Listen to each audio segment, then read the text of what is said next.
Hello students, myself Priyadarshini Tiwari is here with the next video tutorial for the class 8th student, and the chapter is going on synthetic fibers and plastic. Today we are going to discuss about the plastic. What is plastic?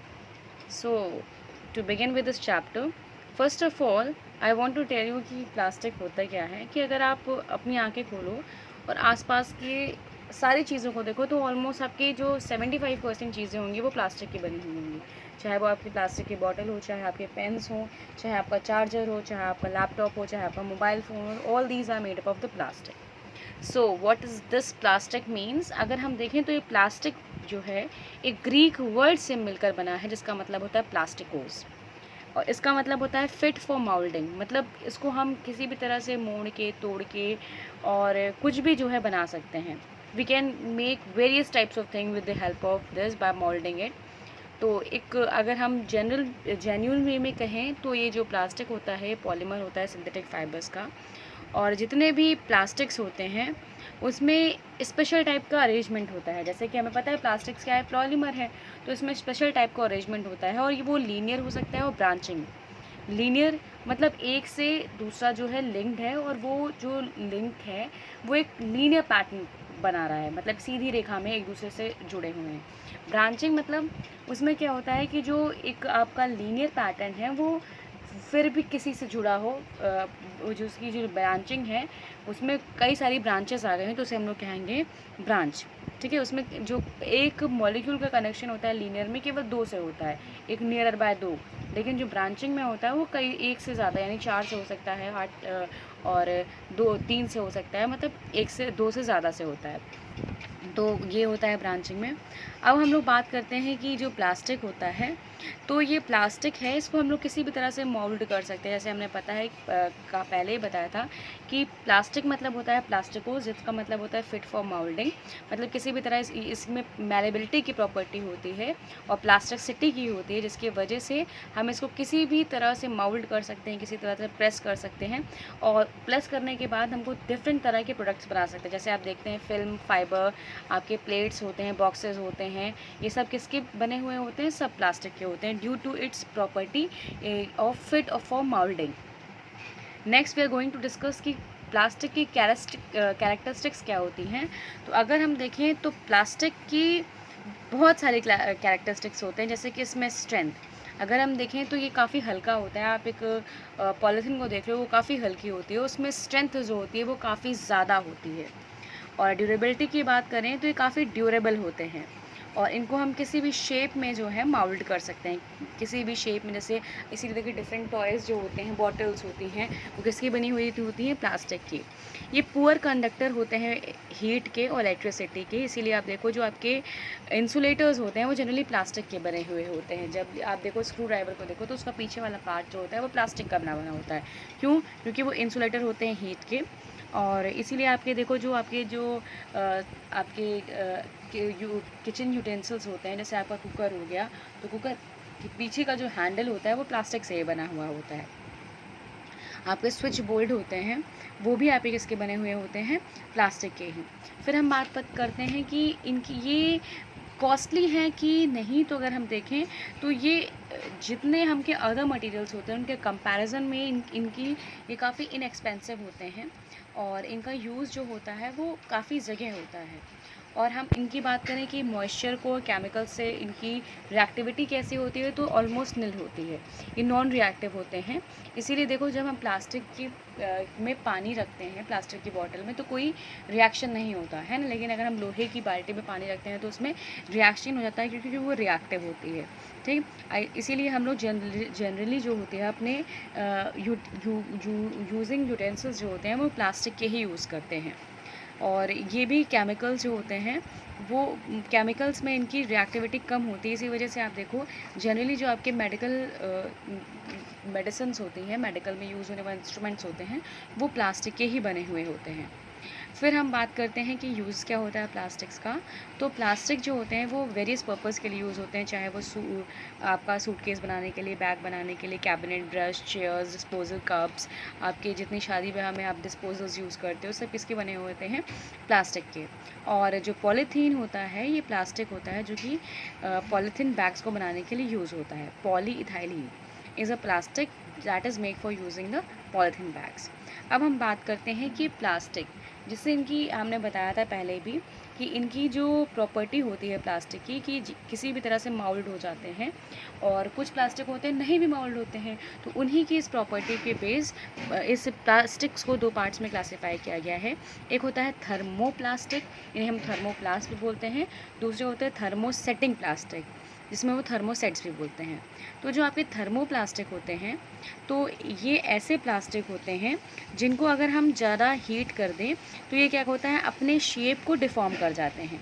ठीक, अगर इनको heat करेंगे तो ये अपने shape को change कर जाते हैं, मेल्ट करने लगते हैं, और जैसे ही टेम्परेचर जो है वो कम बढ़ता है तो ये फ्रीज़ हो जाते हैं। ठीक है, जैसे आप जनरली पॉलीथीन को देखो तो आप उसको जलाते हो तो वो मेल्ट हो जाती है, उसके बाद फिर वो जो है अपने वो जब फ्रीज़ होती है तो दूसरे शेप में आती है। तो ये इस तरह के प्लास्टिक को हम लोग कहते हैं थर्मोप्लास्टिक, तो जो इसमें आपका पॉलीविनाइल क्लोराइड आता है और पॉलीथीन आता है। तो ये जो पॉलीथीन और पॉलीविनाइल क्लोराइड यानी पीवीसी होते हैं, ये क्या करते हैं, ये जो प्लास्टिक होते हैं इनको हम ईज़िली इनके जो शेप होता है इसको डिफ़ॉर्म कर सकते हैं। तो these type of plastics are called thermoplastic. और ये प्लास्टिक जो होते हैं जैसे कि आपके ग्रॉसरी बैग जो आप पॉलीथीन यूज़ करते हो ना, किसका बना हुआ था, इसी का बना हुआ होता है। जो आपके बकेट्स होते हैं, मग्स होते हैं, वो इसी के बनाए होते हैं। जनरली जो आपके पाइप होती हैं वो भी इसी की बनी हुई होती है। और जो आपका जो पीवीसी होता है, पॉलीविनाइल क्लोराइड, इसमें क्लोरीन होता है। ठीक, क्लोरीन जो होता है जनरली फ्लेम रेजिस्टेंस होता है। Flame resistance in the sense कि अगर उसको हम फायर लगाएंगे, आग लगाएंगे, तो वो आग कॉज नहीं करेगा। ठीक है, इसीलिए जो ये पॉलीथीन होता है वो हम लोग यूज़ करते हैं। ठीक है, इसमें पानी वगैरह की अप्लाई के लिए हम लोग क्या यूज़ करते हैं, पॉलीथीन। नेक्स्ट हम लोग बात करते हैं थर्मोसेटिंग प्लास्टिक की या थर्मोसेट्स की। तो थर्मोसेटिंग प्लास्टिक्स क्या होते हैं, ये हार्ड प्लास्टिक होते हैं, और अगर इनको हम हीट करते हैं तो दे कैन नॉट बी रिमाउल्डेड, मतलब ये अपने शेप को रिमाउल्ड नहीं कर सकते हैं। ठीक है, और ये जनरली मेल्ट नहीं होते हैं हीटिंग में। तो ऐसे टाइप के जो प्लास्टिक होते हैं उनको हम लोग क्या कहते हैं, thermosets. Plastic which do not get deform on heating, यानी इनको हीट करें और इनका शेप जो है चेंज ना करें। तो इस तरह के प्लास्टिक्स को हम लोग क्या बोलते हैं, थर्मोसेटिंग प्लास्टिक्स। और इसमें आपके आते हैं बैकेलाइट और मेलामाइन। बैकेलाइट और मेलामाइन जो होते हैं एग्जाम्पल होते हैं किसके, थर्मोसेटिंग प्लास्टिक के।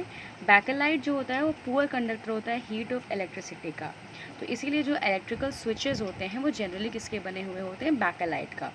और जो आपका मेलामाइन होता है ये रेजिस्टेंस होता है फायर के लिए, इसीलिए जो फायर यूटेंसिल्स होते हैं, फ्लोर टाइल्स वगैरह होते हैं, वो जनरली किसके बने हुए होते हैं, मेलामाइन के। मेलामाइन जो होता है वो वर्सेटाइल मटेरियल होता है, वो फायर रेजिस्टेंस भी होता है और वो हीट को भी ज़्यादा देर तक टॉलरेट कर सकता है अदर प्लास्टिक्स के कंपैरिजन में। और जो अनब्रेकेबल किचन वेयर्स होते हैं, floor tiles resist fire, these जो फायरमैन्स होते हैं, coating of melamine that makes them flame resistance. तो जितने भी फ्लेम रेजिस्टेंस होते हैं उसमें कोटिंग होती है मेलामाइन की। तो बैकेलाइट क्या होते हैं, ये इलेक्ट्रिकल स्विचेस इनके बने हुए होते हैं। ठीक है, poor conductor of heat and electricity होते हैं। और मेलामाइन जो होते हैं ये रेजिस्टेंस टू फायर होते हैं, इसीलिए जो फ्लोर टाइल वगैरह होते हैं वो मेलामाइन के बने हुए होते हैं। ठीक, जिससे हमें बताया कि बैकेलाइट क्या होता है, it is use for as a conductor of heat and electricity, इसलिए इलेक्ट्रिकल स्विचेस किसके बने होंगे, बैकेलाइट के। और मेलामाइन जो होता है रेजिस्टेंस टू फायर, इसीलिए इसीलिए अदर प्लास्टिक्स के कंपैरिजन में इनको देखो तो ये ज़्यादा हीट को टॉलरेट कर सकते हैं, इसलिए फ्लोर टाइल जो होते हैं किचन वेयर के वो किसके बने हुए होते हैं, मेलामाइन के। ठीक, फिर हम बात करते हैं कि जो प्लास्टिक्स के कंपैरिजन में, मतलब अदर मटेरियल के कंपैरिजन में हम लोग प्लास्टिक को ही क्यों चूज़ करते हैं, तो इसलिए चूज़ करते हैं क्योंकि प्लास्टिक लाइटर होता है। ठीक है, और प्लास्टिक जो होता है इसकी स्ट्रेंथ अच्छी होती है, ठीक। और प्लास्टिक जो होता है इसकी स्ट्रेंथ अच्छी होती है, ड्यूरेबिलिटी ज़्यादा होती है, डेकोरेशन पर्पजेज़ के लिए भी हम इसको यूज़ कर सकते हैं। अपने क्लॉथ्स वगैरह भी जो होते हैं वो जनरली प्लास्टिक्स के ही यूज़ होते हैं। अब हम लोग बात करते हैं कि प्लास्टिक जो होता है वो नॉन रिएक्टिव होता है, जैसे हमने पहले बताया था, इसीलिए आप जनरली जो मेडिसिन्स होती हैं वो प्लास्टिक वेयर्स में ही ट्रांसपोर्ट की जाती हैं। ठीक है। Metals like iron get rusted when it is left expose to the moisture and air, but the plastic do not react with the water, they do not corrode. ठीक है। इसीलिए जो हम लोग केमिकल्स जो होता है वो जनरली किस में ट्रांसपोर्ट होता है, प्लास्टिक में। प्लास्टिक की जो लाइट और स्ट्रेंथ और ड्यूरेबिलिटी होती है काफ़ी ज़्यादा होती है, हमने पहले ही बात की है। पुअर कंडक्टर्स होते हैं। और प्लास्टिक जो होता है, अगर हम इन्वायरमेंट की बात करें तो ये जो होते हैं बायो नॉन डिग्रेडेबल होते हैं। देखो, बायोडिग्रेडेबल वो मटेरियल होते हैं जो कि इन्वायरमेंट में, ठीक है, इन्वायरमेंट में बैक्टीरिया, मॉइस्चर, इससे क्या होता है, ब्रेक हो जाते हैं सिंपल कंपोनेंट्स में और डिकम्पोज आउट हो जाते हैं।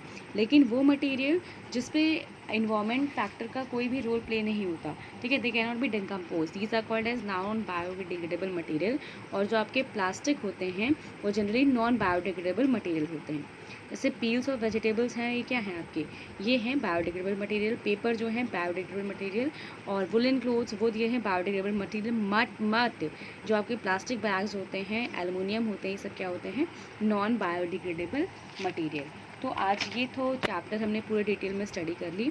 और अगर हम बात करें प्लास्टिक्स और इन्वायरमेंट की, तो आप ये जानते हैं कि प्लास्टिक क्या है, it is a non biodegradable material, it can not be decompose. अगर हम ज़्यादा प्लास्टिक का यूज़ करेंगे तो क्या है, it will causes the pollution, क्योंकि जो इसमें ये केमिकल से बना हुआ होता है ना। तो अगर इसको हम जलाते हैं तो क्या होगा कि वेरियस गैसेस जो होती हैं वो रिलीज़ होती हैं हमारे इन्वायरमेंट में, जो कि हमारे लिए सुटेबल नहीं होती।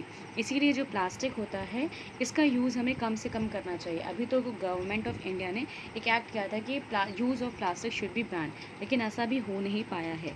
हम लोग को प्लास्टिक की जगह पर हम लोगों को क्या यूज़ करना चाहिए, हम लोग को यूज़ करना चाहिए जो है अपने जो क्लॉथ में हैंड बैग्स होते हैं उनको, क्योंकि वो जो होता है वो काफ़ी बेटर ऑप्शन होता है, क्योंकि प्लास्टिक जो है वो नॉन बायोडिग्रेडेबल मटेरियल है और बर्न करने पर उस बहुत सारी टॉक्सिक गैसेस रिलीज़ करती है। ठीक। अगर हम बात करें हम इसको कैसे इसको कम कर सकते हैं, तो हमें क्या करना चाहिए, इसका यूज़ कम करना चाहिए। जो प्लास्टिक के बॉटल्स वगैरह आते हैं तो उनको हम लोग घर में अपने कंटेनर के तौर पे यूज़ कर सकते हैं, लेकिन हमें ऐसा सामान मार्केट से परचेज़ करना चाहिए जो कि प्लास्टिक ना हो, क्योंकि प्लास्टिक जो है वो हमारे लिए क्या है, टॉक्सिक है। ठीक है। और हो सके तो हमें क्या करना चाहिए, इसको रिसाइकिल करना चाहिए। अगर हम देखें तो हम लोग इसको इन्वायरमेंट कैसे इसको कंट्रोल कर सकते हैं, हम बाय यूजिंग द 4R, जैसे reduce, reuse, recycle and recover. मतलब इसके यूज़ को हम लोग कम करेंगे।